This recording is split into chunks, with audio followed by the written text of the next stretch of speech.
오늘 우리에게 주신 하나님의 말씀 요한복음 17장의 말씀입니다. 요한복음 17장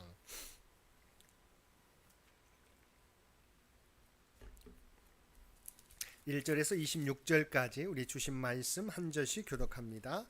요한복음 17장.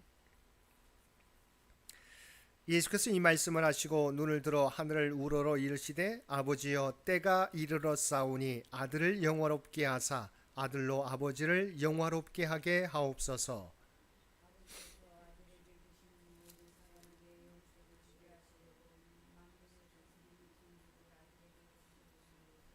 영생은 곧 유일하신 참 하나님과 그가 보내신 자 예수 그리스도를 아는 것이니이다.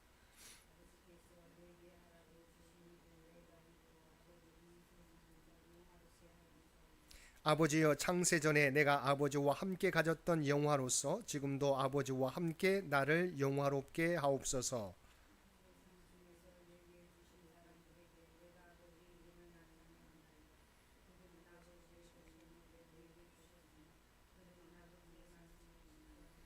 지금 그들은 아버지께서 내게 주신 것이 다 아버지로부터 온 것인 줄 알았나이다.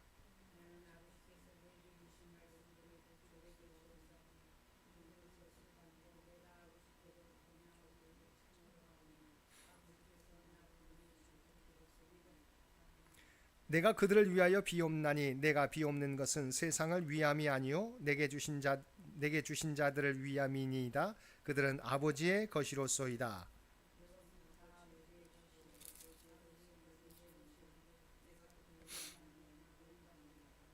나는 세상에 더 있지 아니하오나 그들은 세상에 있사옵고 나는 아버지께로 가옵나니 거룩하신 아버지여 내게 주신 아버지의 이름으로 그들을 보존하사 우리와 같이 그들도 하나가 되게 하옵소서.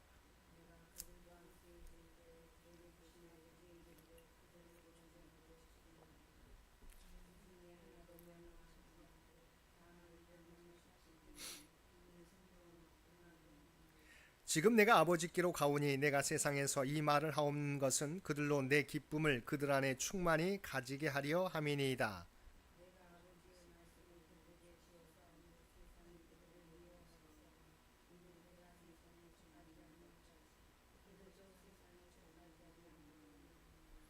내가 비옵는 것은 그들을 세상에서 데려가시기를 위함이 아니요 다만 악에 빠지지 않게 보존하시기를 위함이니이다.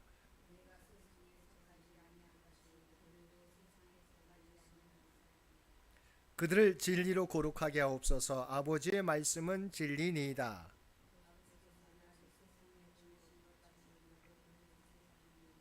또 그들을 위하여 내가 나를 거룩하게 하오니 이는 그들도 진리로 거룩함을 얻게 하려 함이니이다.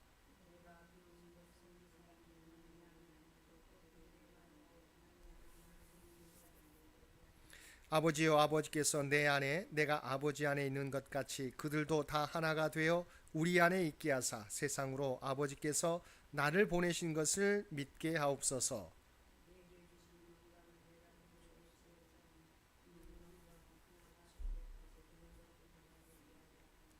곧 내가 그들 안에 있고 아버지께서 내 안에 계시어 그들로 온전함을 이루어 하나가 되게 하려 함은 아버지께서 나를 보내신 것과 또 나를 사랑하신 같이 그들도 사랑하신 것을 세상으로 알게 하려 함이로소이다.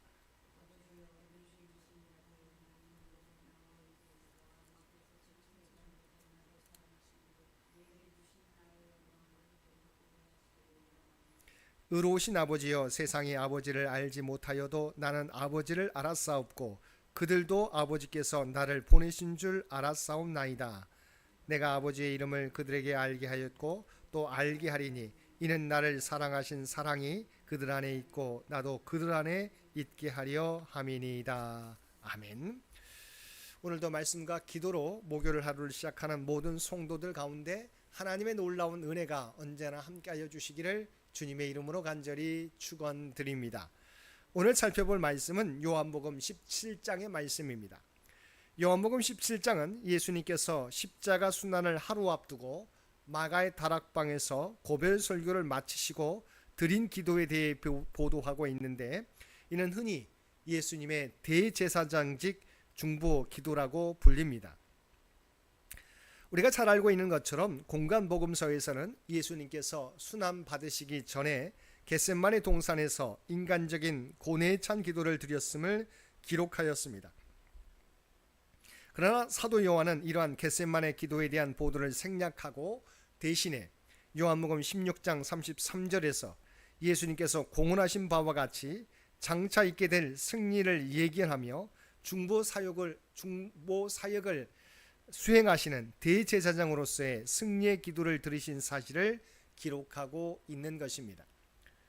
따라서 이 부분은 십자가를 바라보는 침통한 분위기보다는 하나님께 영광을 돌리고 모든 신약 성도의 중보자로서 대제사장의 권위를 지니신 그리스도의 승리와 기쁨의 분위기가 넘쳐 흐르는 장엄함을 보여주고 있습니다. 한편 예수님의 대제사장적 중보 기도는 예수님 자신을 위한 기도로부터 시작하여 제자들과 모든 믿는 자들에게까지 그 대상이 점차 확대되어 가는 특징을 지니고 있습니다. 먼저 1절에서 5절까지 말씀에서는 예수님의 대제사장적 중보 기도의 전반부에 해당하는 부분으로 성자 하나님으로서 예수님 자신과 성부 하나님의 영광을 구하는 기도를 드린 사실을 보도하고 있습니다. 여기서 예수님께서 자신을 위해 구한 영광이란 그 십자가 순환을 통하여 구속 사역을 성취하시고 부활 승천하심과 그로 인하여 온 우주 만물이 주님을 참 구원자로 인정하고 그 앞에 경배하게 되는 것을 가리킵니다. 또한 성자 예수님께서 성부 하나님을 위해 구한 영광이란 그리스도 안에서 신구약 전 시대의 성도들이 여호와를 창조주이시며 온 우주와 역사의 주관자로 인정하고 오직 그분께만 영광 돌리게 되는 것을 가리킵니다. 이러한 주님의 기도는 그리스도의 구속의 은혜를 입은 성도들의 삶과 기도의 중심이 어디에 있어야 되는지 우리를 돌아보게 합니다. 6절에서 19절까지 말씀에서는 제자들을 위해 중보 기도한 사실을 보도하고 있습니다. 이런 제자들을 위한 중보 기도 내용을 살펴보면 첫째는 제자들이 세상으로부터 미움을 받을 때 세상을 피하거나 악한 자들에게 빠지지 않도록 그들의 믿음을 굳게 해주시고 계속해서 그들의 믿음이 보존되게 해달라는 것입니다. 둘째는 성자 예수님과 성부 하나님이 하나인 것과 같이 제자들 또한 진리와 사랑 안에서 서로 연합되게 해달라는 것입니다. 끝으로 셋째는 제자들을 하나님의 말씀 곧 복음의 진리로 거룩하게 해달라는 것입니다. 17절에 보면 성도의 삶과 관련하여 하나님께 드리는 주님의 탄원이 나옵니다. 즉 그들을 진리로 거룩하게 해달라는 것입니다. 이러한 사실을 통해서 우리가 알 수 있는 것은 성도를 거룩하게 하는 것은 진리 곧 하나님의 말씀이라는 것입니다. 사단의 공격으로부터 보호를 받는다고 거룩한 생활이 보장되는 것은 아닙니다. 기차가 정해진 목적지에 이르려고 하면 선로를 따라서 달려야 하는 것처럼 하나님 나라를 향해 나아가는 성도들에게는 거룩한 생활이 요구되며 그 규칙은 성경에 근거한 생활입니다. 성경은 마치 천국으로 연결된 선로와도 같아서 이것을 따르는 이들만 거기에 이룰 수 있습니다. 결국 이와 같은 제자들을 위한 주님의 중보 기도는 제자들이 장차 복음 전도자로 사명을 감당하게 될 때 필연적으로 받게 될 세상의 핍박을 능히 이겨나가게 해달라는 것임을 알 수 있습니다.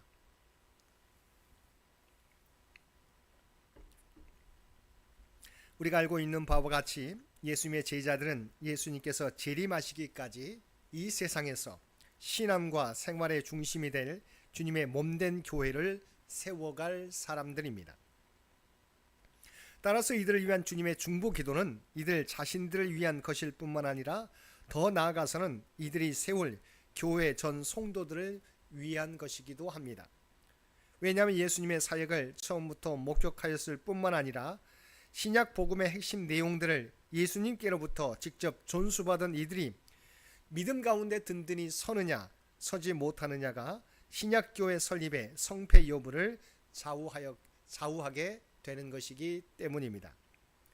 20절에서 26절까지 말씀에서는 미래의 모든 성도들을 위해 중보 기도한 사실을 보도하고 있습니다. 근데 이처럼 미래의 성도를 위한 주님의 중보 기도는 성도들 간의 일치와 연합, 그리고 그들이 하나님의 영광에 참여하게 해주실 것을 구한 것으로 앞서 제자들을 위한 기도와 일맥상통하고 있습니다. 다만 주님의 이 기도는 예수님께서 이 땅에 오신 목적이 당대 유대인만을 구원하는 데 있는 것이 아니라 땅끝까지 이르는 미래의 모든 세대에 걸친 세상 모든 사람들을 구원하는 데 있음을 시사해 준다는 점에서 그 의의가 크다고 하겠습니다. 사실 예수님께서 제자들을 택하여 세우신 목적도 바로 여기에 있었던 것입니다. 한편 여기서 우리가 특별히 주목할 사실은 예수님께서 말씀하신 성도들 간의 연합이 의미하는 바가 무엇이냐는 것입니다. 그래서 성도들 간의 연합은 획일성이 아니라 다양성 속의 통일성을 의미합니다. 즉 몸은 하나인데 많은 지체가 있고 몸의 지체는 많으나 한 몸을 이루는 것처럼 성도들 간의 연합이란 결국 몸의 머리 대신 주님 안에서의 일치를 의미하는 것입니다. 그런 의미에서 교회나 성도들이 자신이 믿는 신앙과 신학적 견해 차이가 아닌 세상적 이해관계나 기타 인본주의적 요소로 인하여 예수님 안에서의 연합과 일치를 외면하는 것은 잘못된 것이다 라고 하는 것입니다. 사도 바울이 에베소 교회 성도들을 향해 간곡히 지적한 바와 같이 겸손과 온유와 오래 참음과 사랑 가운데서 모든 성도들이 서로를 용납하고 하나가 되는 것이 하나님께서 기뻐하시고 또 우리에게 요구하시는 바입니다. 그러므로 교회와 성도는 먼저 그리스도와 연합하고 또한 그리스도와 안에서 서로 연합함으로써 하나님 앞에서 하나 되고 그로 말미암아 하나님의 영광에 참여할 수 있어야 하는 것입니다. 사랑하는 성도 여러분, 우리는 이 세상에서 매우 중요한 역할을 부여받았습니다. 그것은 사람들에게 하나님을 알게 하는 것입니다. 일반적으로 알게 하는 것이 아니라 인격적으로 알고 신뢰하도록 이끄는 것이 우리가 해야 할 사명입니다. 오늘도 우리와 영원토록 함께 하시며 인도하시는 성령 하나님을 의지하며 우리의 삶을 통해서 우리에게 맡겨주신 사명, 복음 전파의 사명을 온전히 이 땅에서 감당하며 살아가는 저와 여러분 모두가 되시기를 주님의 이름으로 간절히 축원드립니다. 함께 기도드리겠습니다. 사랑과 은혜가 충만하신 아버지 하나님, 주님의 몸을 이루고 있는 저희들이 그리스도 안에서의 연합과 거룩의 삶을 통하여 하나님의 영광을 드러내는 삶을 살게 하여 주옵소서. 어떠한 고난과 역경을 만나더라도 두려워하지 않고 제자의 길을 걸어가게 하여 주옵소서. 그래야 우리의 삶을 통해서 오직 하나님의 뜻과 영광이 나타나게 하여 주옵소서. 오늘도 이 나라와 이 민족을 기억하여 주시고 하나님의 뜻 가운데 통치하시고 인도하여 주시기를 원합니다. 교회 창립 100주년을 준비하며 나아가는 창현재단을 기억하여 주시고 이 재단을 향한 하나님의 계획을 우리가 깨닫고 온전히 준비하며 다음 선교 100년을 준비하는 데 부족함이 없게 하여 주옵소서. 우리 모두를 하나님의 지혜로 이끌어 주옵소서. 육신의 연약함 가운데 있는 주의 백성들을 기억하여 주시고 연약함 가운데 있지만 주님을 향한 사랑이 아버지 하나님 약해지지 않게 되길 원합니다. 또한 어떠한 상황 속에서도 주님을 의지하며 예배하며 간구하는 주의 백성들 되게 하여 주옵소서. 또한 그들의 간구를 들어주시고 하나님의 놀라운 치유와 회복의 역사를 또한 마음의 평안을 허락하여 주옵소서. 사랑하는 자녀 손들을 위해 기도드립니다. 아버지 하나님, 사랑하는 자녀 손들이 믿음이 아버지 하나님 약해지지 않게 되길 원합니다. 늘 하나님과 동행하는 삶을 살게 되기를 원합니다. 또한 하나님 주신 꿈과 비전을 준비해 가게 될 때 아버지 하나님, 하나님의 지혜와 능력을 그들 모두에게 허락하여 주시옵소서. 마지막까지 최선을 다하는 우리 사랑하는 자녀들 되게 해 주시고 그래야 하나님의 꿈과 비전을 이루어 하나님의 영광을 드러내는 귀한 자녀들 모두 되게 하여 주옵소서. 오늘도 우리에게 복된 하루를 허락해 주신 것 진심으로 감사드립니다. 날마다 주님과 동행하며 살아가는 우리 모두가 되게 하여 주옵소서. 그리하여 우리의 삶을 통해서 오직 그리스도를 드러내며 하나님의 뜻과 영광을 나타내는 삶을 살게 하여 주옵소서. 오늘도 우리가 발을 딛고 살아가는 삶의 현장 가운데 그리스도의 아름다운 향기와 선한 영향력을 나타내며 살아가는 우리 모두가 되게 하여 주옵소서. 이 모든 간구 우리를 구원하여 주신 예수님의 이름으로 간절히 기도드리옵나이다. 아멘. 여러분 기도하실 때 오늘 주신